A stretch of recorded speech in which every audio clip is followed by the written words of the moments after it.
A cup of coffee cools from 90 degrees Celsius to 80 degrees Celsius in T minutes.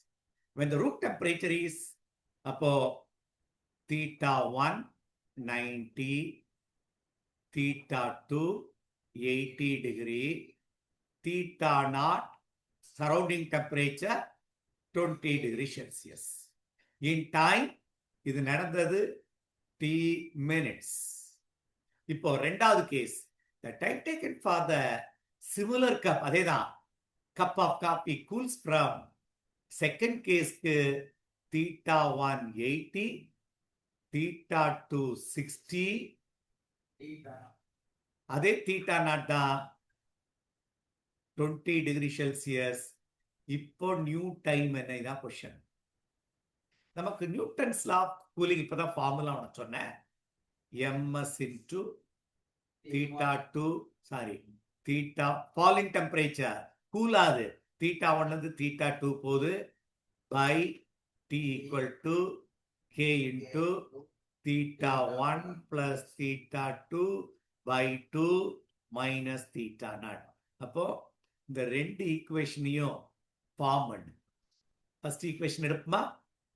m into theta 1 80 sorry 90 minus 80 10 by T K into theta 1 plus theta 2 by 2 90 plus 80 by 2 is 85 minus surrounding temperature 20. Clear ஆகியா?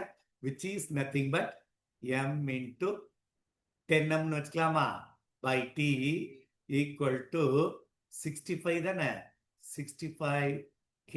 இது equation number 1.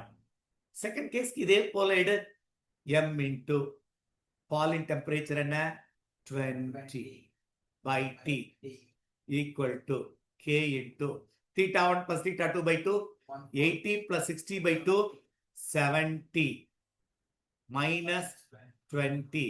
இதன் equation எழுதுனா 20m by T equal to 50K. இது ரெண்டையும் நீ solve பண்ணு. என்ன எடுத்து T dash, இது T dash தானே, டெம்பரேச்சர் தானே கேட்டிருக்கு T dash. இப்போ நியூ டெம்பரேச்சர் ஃபால் என்ன in terms of T. First கேஸ்ல fall in temperature T, second கேஸ்ல T dash. அப்போ இதுக்கான கேஸ் இது, ரெண்டாவது கேஸ் இது 1 divided by 2 போட்டுருவோமா 2 divided by 1 போடுவோம்.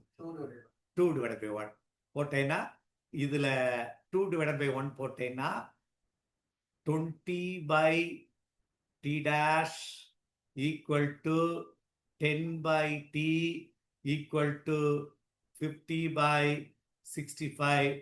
K will get cancelled. அப்ப 10 20 2 times T dash வெளியே எடுத்துடலாமா? T dash is equal to 2 into 65 by 50. So 2 into 65 130 120 130 by 50 cancel பண்ணியாச்சு.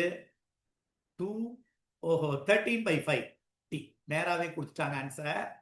ஸோ இந்த 5 இது T dash by T இல்லை, நான் T dash வெளியே எடுத்தேன்.